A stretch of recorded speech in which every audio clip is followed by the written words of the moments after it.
नमस्कार। आज हम एक बहुत ही विशेष पुस्तक पर चर्चा करने जा रहे हैं। पुस्तक का नाम है महाशक्ति की लोक यात्रा और इसे लिखा है डॉक्टर प्रणव पंड्या जी ने। जी। ये पुस्तक है गायत्री परिवार की संस्थापिका वंदनीय माता भगवती देवी शर्मा जी के, कह सकते हैं, दिव्य जीवन की अमृत कथा। हाँ, बिल्कुल।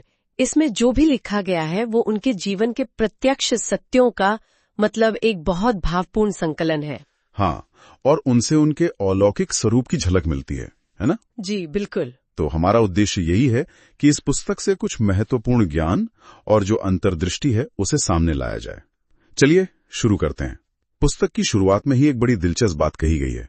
हाँ, कि कैसे परमात्मा के अवतरण के साथ उनकी जो लीला शक्ति है वो भी नारी रूप में आती है। जैसे राम के साथ सीता जी, कृष्ण के साथ रुक्मिणी जी। हाँ, सही है। और पुस्तक वंदनीय माता जी को इसी महाशक्ति का इस युग का संपूर्ण अवतार बताती है।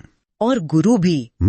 और ये पुस्तक दिखाती है कि कैसे उन्होंने भारतीय नारी की गरिमा को फिर से स्थापित किया और ये सिद्ध किया कि नारी अबला नहीं बल्कि शक्ति स्वरूपा है। सही कहा। लेखक का अनुभव ये भी बताता है कि वो कितनी सरल सहज थी, लेकिन साथ ही उनका स्वभाव कितना रहस्यपूर्ण और अलौकिक भी था। अच्छा, और पुस्तक में ये भी है कि अगर पूरी श्रद्धा से इसे पढ़ा जाए तो ये पाठक को परामानसिक अनुभूतियों तक ले जा सकती है। हाँ, ऐसा माना जाता है। तो एक तरह से ये साधना पथ के जिज्ञासुओं के लिए एक गाइड जैसी हुई। बिल्कुल बिल्कुल। ये पुस्तक मातृ तत्व पर बहुत जोर देती है। मातृ तत्व? हाँ, वो माँ का भाव। इसे सृष्टि की सारी संवेदनाओं का मूल कहा गया है और योग साधना का चरम लक्ष्य भी। अच्छा। और वंदनीय माता जी को इसी मातृ तत्व का साक्षात स्वरूप दर्शाया गया है।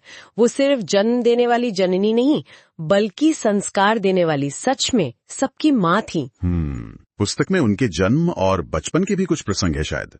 उनका जन्म 20 सितंबर 1926 का बताया गया है। जी हाँ, उनके बचपन का नाम लाली था और छोटी उम्र से ही उनमें दिव्यता के संकेत दिखते थे। जैसे वो कहती थी, सारी दुनिया का भार मुझ पर नहीं तो और किस पर होगा। सोचिए, इतनी छोटी उम्र में। अरे वाह, ये तो कमाल है। हाँ, और एक और किस्सा है उनके बचपन का, शिव पूजा का। अच्छा। हाँ, वो ध्यान में एक महायोगी शिव को देखती थी।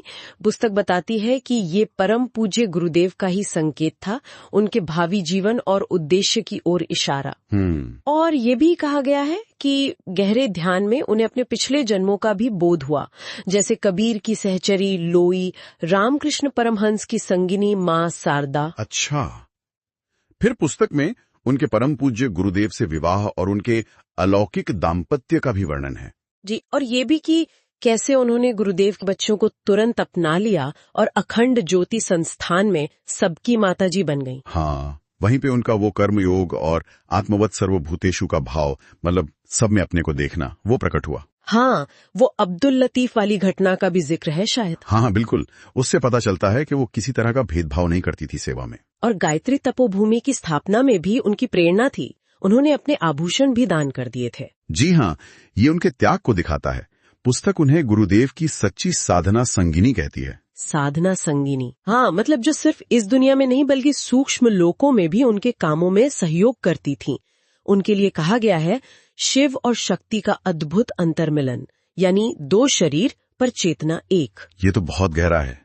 अच्छा, फिर जब गुरुदेव हिमालय यात्राओं पर जाते थे और खासकर 1984 में जब वो सूक्ष्मीकरण साधना में गए। हाँ, वो बहुत महत्वपूर्ण समय था। तब माता जी ने पूरे मिशन को संभाला।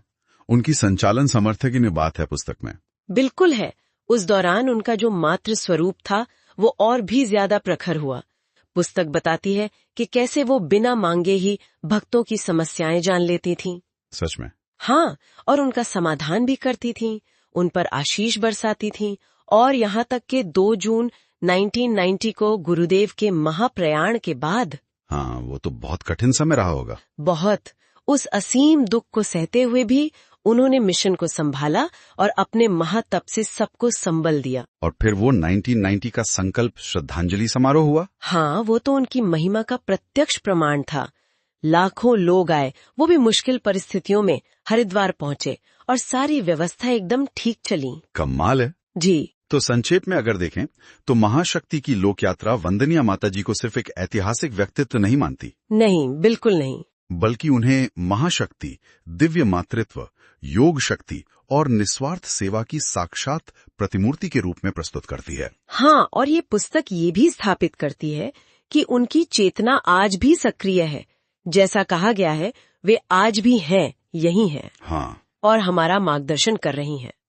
तो अंत में इस पुस्तक से एक विचार जरूर आता है मन में जी, कि जब हम ऐसे महान उद्देश्य और निस्वार्थ कर्म से भरे जीवन पर सोचते हैं, तो क्या ये हमें अपने जीवन और उसकी जो चुनौतियां हैं उनको देखने का एक नया नजरिया नहीं देता? बिल्कुल देता है। सोचने वाली बात है। हाँ, इस पर विचार अवश्य कीजिएगा।